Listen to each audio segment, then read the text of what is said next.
Hello बच्चों, how you all. I hope all are fit and fine. मैं हूं आपका अपना रोहितास राजपाल गिंटाला और आज बच्चों हमें बात करनी है अबाउट दी नस्ट इक्वेशन। बच्चों हम प्रीवियस क्लासेस तक बात कर चुके हैं अबाउट दी इलेक्ट्रोकेमिकल सीरीज और हमने उसकी एप्लीकेशंस की भी बात कर ली बच्चों। और जब हमने इलेक्ट्रोकेमिकल सीरीज की एप्लीकेशन की बात की थी वहां पर हमने बात की थी to determine the standard cell potential. अब हमने स्टैंडर्ड सेल पोटेंशियल तो डिटरमाइन करने की बात कर ली बच्चों with the help of electrochemical series. अब अगर हमें सेल पोटेंशियल डिटरमाइन करना हो, if we have to determine the cell potential then we have to take the help of Nernst equation. तो बच्चों बात करते हैं अबाउट द नस्ट इक्वेशन। और नस्ट इक्वेशन को ड्राइव करने से पहले बच्चों एक छोटा सा पॉइंट और आता है जिसके बारे में डिस्कस करनी है हमें, that is relation between Gibbs energy change and EMF of a cell. Relation between Gibbs energy change and EMF of a cell. तो बच्चों once upon a time in class 11 there was a thermodynamics. वहां पर हमने बात की थी Gibbs energy change की और वहां से बच्चों हम एक रिलेशन डेवलप कर सकते हैं in between the Gibbs energy change and EMF of the cell. बच्चों जो गिब्स एनर्जी चेंज होती है that is delta G. Gibbs energy change को हम डेल्टा जी से एक्सप्रेस करते हैं और जो सेल पोटेंशियल आपका जो ईएमएफ ऑफ द सेल है उसको हम ई सेल से रिप्रेजेंट करते हैं, है ना। अब इन दोनों के बीच रिलेशन की बात करें हम तो डेल्टा जी और ई सेल के बीच में जो रिलेशन होगा that will be delta G equals to minus N F E cell. That is the relationship in between गिव्स energy change and EMF of the cell. ये होता है बच्चों इन दोनों के बीच का रिलेशन इन बिटवीन द गिव्स energy change and EMF of the cell. ये तो बच्चों बात हुई गिव्स एनर्जी चेंज की at the general condition, at any ordinary condition, at any general condition की हम बात करें तो इन दोनों के बीच में ये एक रिलेशन होता है। अगर हम बात करें एट द स्टैंडर्ड कंडीशंस तो स्टैंडर्ड कंडीशंस पे बच्चों जो इसके एक्सप्रेशंस हो जाते हैं, जो इनके सिंबल्स हो जाते हैं वो कुछ चेंज हो जाएंगे। जो गिव्स energy change at standard conditions होगी बच्चों उसको हम रिप्रेजेंट करेंगे with the delta G naught और ये होगा बच्चों delta G naught equals to minus N F E note cell. E note cell is the standard EMF of the cell. तो ये बच्चों दो रिलेशन है यहां पर जिनकी हमें बात करनी थी इन बिटवीन द गिव्स energy change and EMF of the cell at both general as well as at the standard conditions. General condition में बात करें तो जो गिव्स एनर्जी चेंज और ईएमएफ ऑफ द सेल उसके बीच में रिलेशन ये होता है that is delta G equals to minus N F E cell. और बच्चों जब स्टैंडर्ड कंडीशंस पे बात करें तो जो रिलेशन इन बिटवीन द गिव्स energy change and EMF of the cell होता है that is delta G naught equals to minus N F E naught. Clear. अब यहां पर बात हम करें द फर्स्ट इक्वेशन जो डेल्टा जी है दैट इज द गिव्स energy change at general condition. N is the number of transferred electron, F is the Faraday's constant, here E cell is the EMF of a cell at any general condition. अब second equation में बात करें बच्चों तो जो delta G note है that is the गिव्स energy change at standard conditions. N is the same, that is the number of transferred electron. F is also same, that is the Faraday's constant. Here E naught cell represents the standard EMF of the cell, that is the standard EMF of the cell. तो ये बच्चों दो equations आती है हमारे पास जो बात करती है किनकी, जो बात करती है the relation in between the गिव्स energy change and EMF of the cell। तो इन दोनों इक्वेशंस के बारे में बच्चों में पता रहना चाहिए, बड़ी काम आने वाली इक्वेशन चाहिए। थोड़ी देर में हम काम में लेंगे अभी, बाकी आगे और भी काम आती जाएगी जब आप न्यूमेरिकल्स वगैरह सोल्व करोगे इन इक्वेशंस पर बेस्ड। क्लियर। तो ये हुआ बच्चों द रिलेशन बिटवीन गिव्स energy change and EMF of the cell. Clear. अब बात करते हैं बच्चों about the Nernst equation, about the Nernst equation and we know very well that why we are going to discuss about the Nernst equation because earlier we have determined the standard EMF of the cell with the help of electrochemical series, but now we have to determine the EMF of the cell at general conditions and for which we do require the Nernst equation. So without any further delay let's discuss about the Nernst equation. तो बच्चों जब Nernst equation की बात करें हम मान लेते हैं कि हमारे पास कोई इक्वेशन है that is A moles of A reacts with the B moles of B to give C moles of C and D moles of D। ये हमारे पास बच्चों कोई इक्वेशन है यहां पर। अब इस इक्वेशन का इक्वेशन क्वोशेंट की हम बात करें that will B C raised to power C d raised to power d, a raised to power a and b raised to power b. That is the equation quotient. इस reaction का एक reaction क्योसेंट हम मान ले बच्चों ये. अब बच्चों यहां पर एक थर्मोडायनेमिक्स से हम इक्वेशन निकाल के लाते हैं that gives the relation between the गिव्स energy change at general condition and gives energy change at the standard conditions. तो इस इक्वेशन की बच्चों हम बात करें that will be delta G equals to delta G note plus R T L N Q. ये बच्चों ये इक्वेशन है यहां पर. यहां डेल्टा जी इज द गिव्स energy change at the general condition, delta G note is the गिव्स energy change at the standard conditions, R is the gas constant, T is the temperature, Q is the reaction quotient. Clear. अब हमने अभी थोड़ी देर पहले discuss किया था the relation between गिव्स energy change and EMF of the cell. अब हमें पता है बच्चों, हमें इस बात का पता है that delta G equals to minus N F E cell and delta G naught equals to minus N F E note cell. ये एक रिलेशन था बच्चों जो हमने अभी थोड़ी देर पहले डिस्कस किया था.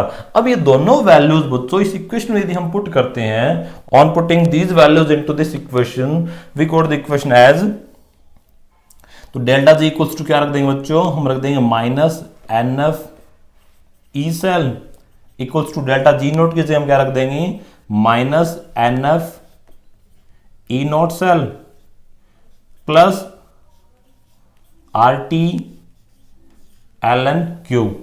ये इक्वेशन कुछ ऐसी बन जाएगी बच्चों. क्लियर हुई बात.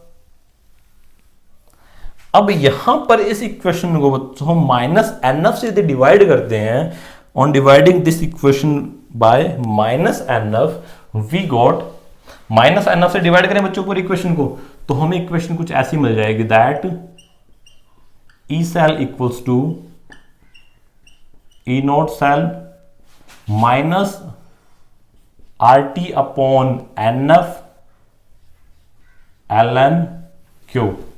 इक्वेशन कुछ ऐसी बन गई बच्चों. अब यहां पर जो एल एन है that is the natural log, that is log base E. इसको यदि हम log बेस 10 में कन्वर्ट करते हैं बच्चों तो एक कन्वर्जन फैक्टर होता है दैट इज 2.303. इस इक्वेशन को हमें किससे मल्टीप्लाई करना होता है, इस टर्म को हमें किससे मल्टीप्लाई करना होता है, हमें मल्टीप्लाई करना होता है बच्चों बाय 2.303. तो करते हैं कन्वर्ट बच्चों. The equation will convert into E cell equals to E naught cell minus 2.303 R T upon N F L N convert हो गया बच्चों log बेस 10 में दैट इज log क्यू.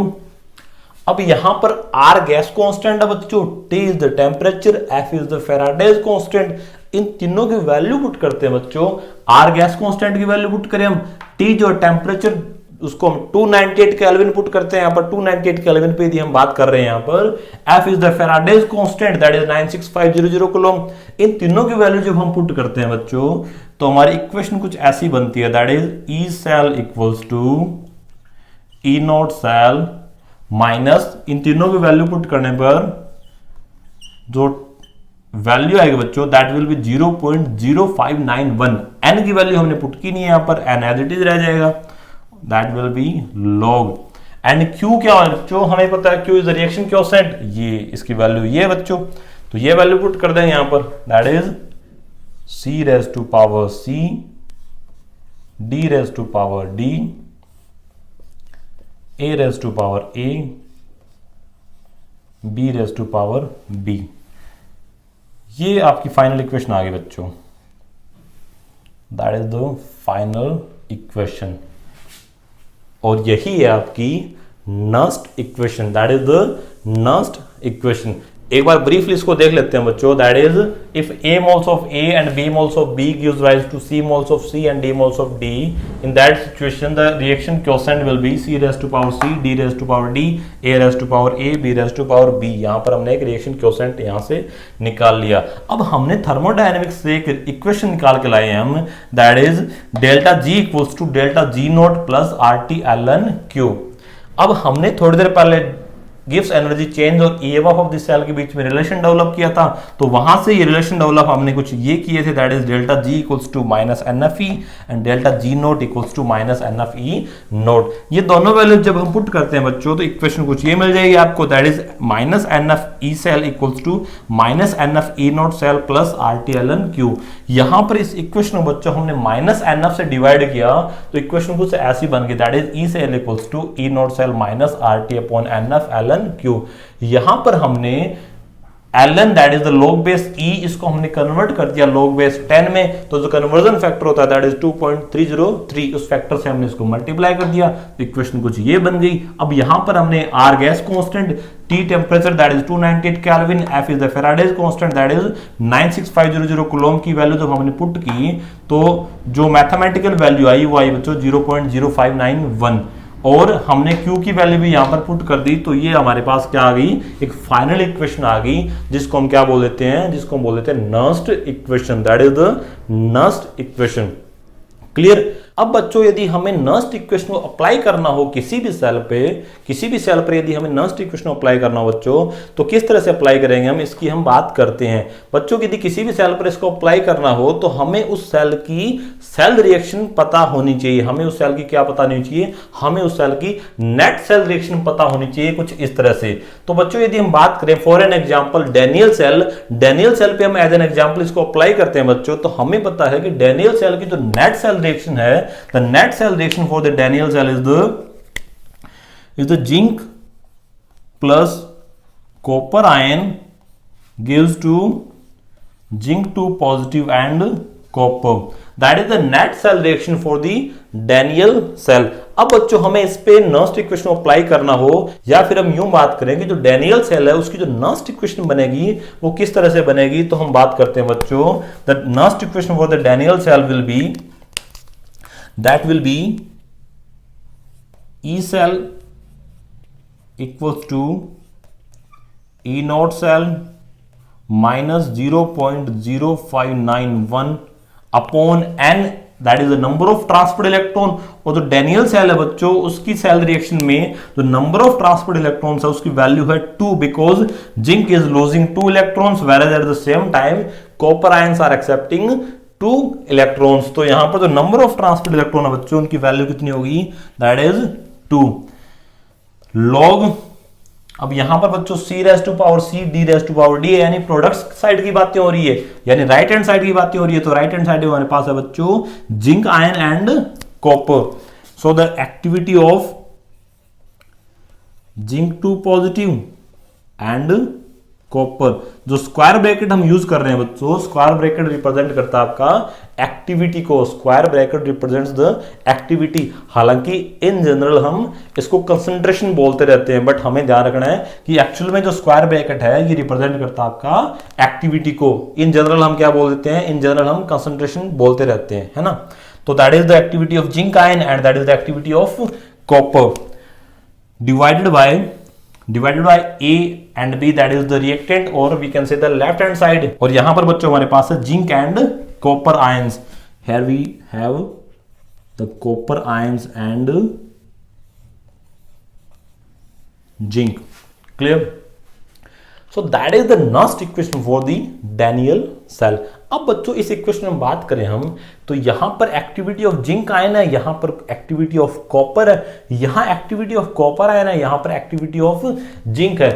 तो बच्चों जो आयनिक फॉर्म्स हैं, आयनिक फॉर्म्स हमें पता है कहां पर मिलेगी, आयनिक फॉर्म्स हमें मिलेगी सॉल्यूशन में, तो वहां पर उसकी कंसंट्रेशन की बात हो सकती है। But in the case of solid form, ये जो फॉर्म्स है बच्चों कॉपर एंड जिंक, ये किस फॉर्म में है बच्चों, ये है सॉलिड फॉर्म में। और सॉलिड फॉर्म की जो एक्टिविटी मानी जाती है that is 1, that is unity. Activity of the solid form is taken as unity. It means इन दोनों की वैल्यूज कितनी है बच्चों, इसकी भी वैल्यू 1 है, इसकी भी वैल्यू 1 है। इट मींस इन दोनों की वैल्यू यदि हम 1 पुट करें बच्चों, इन दोनों की वैल्यू यदि हम 1 पुट करते हैं तो ये टर्म्स यहां से रिमूव की जा सकती हैं बाय पुटिंग द वैल्यू 1।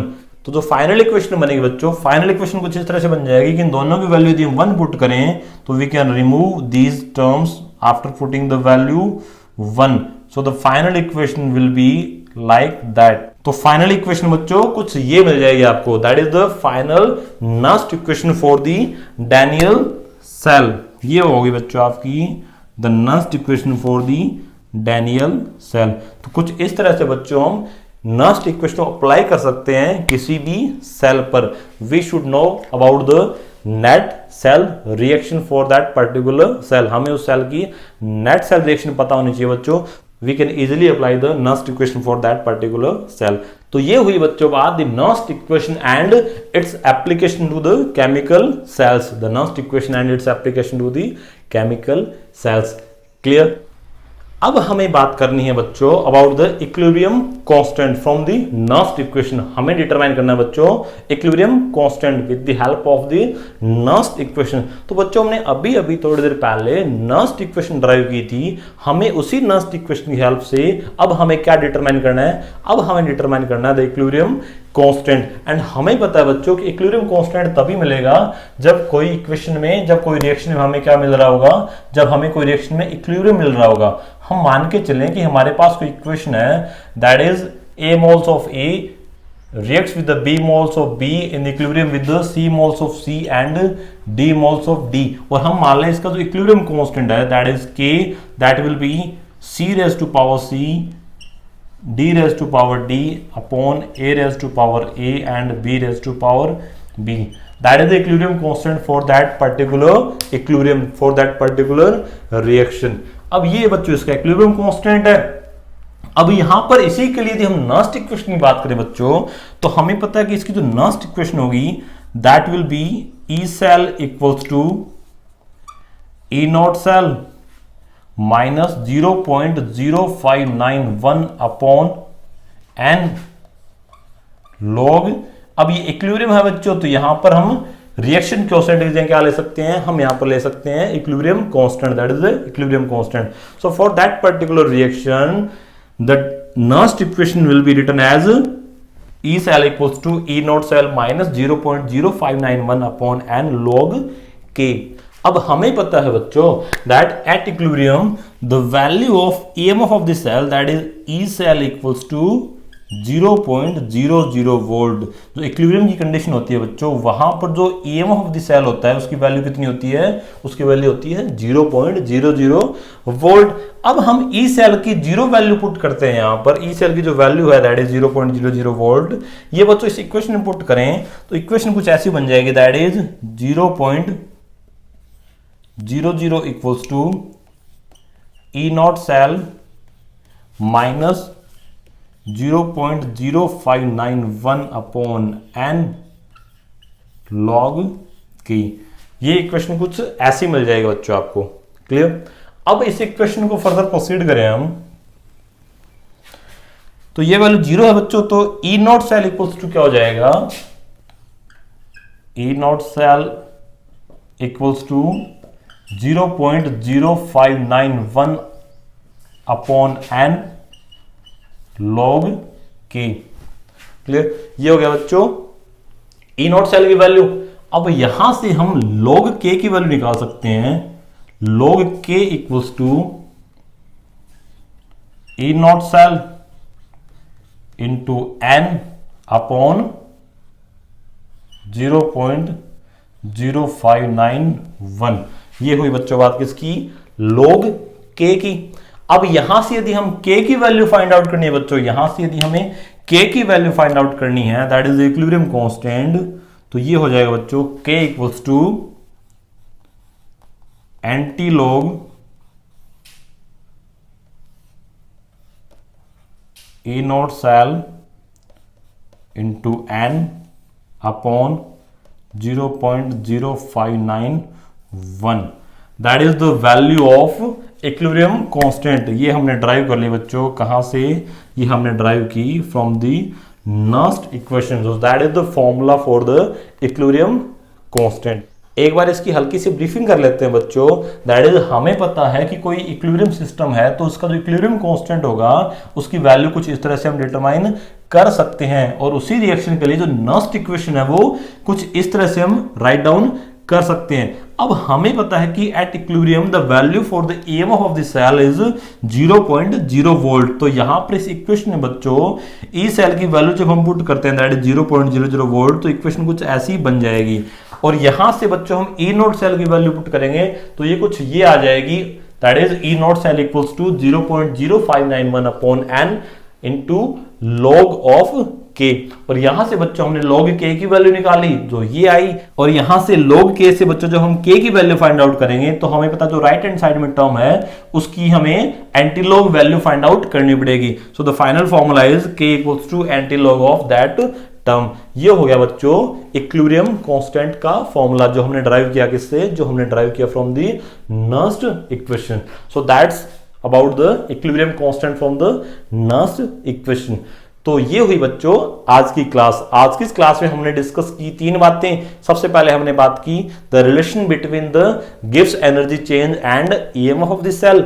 उसके बाद बच्चों हमने बात की the Nernst equation and its application to the chemical cell. और बच्चों हमने फाइनल बात कर ली, हमने फाइनली बात की about the equilibrium constant from the Nernst equation. तो आज की इस क्लास को बच्चों यहीं रोकते हैं। अगली क्लास में जब हम मिलेंगे तो बात करेंगे आज की क्लास पर बेस्ड इन टेक्स्ट क्वेश्चंस की। तो मिलते हैं अगली क्लास में। Till then have a good day, bye bye, take care.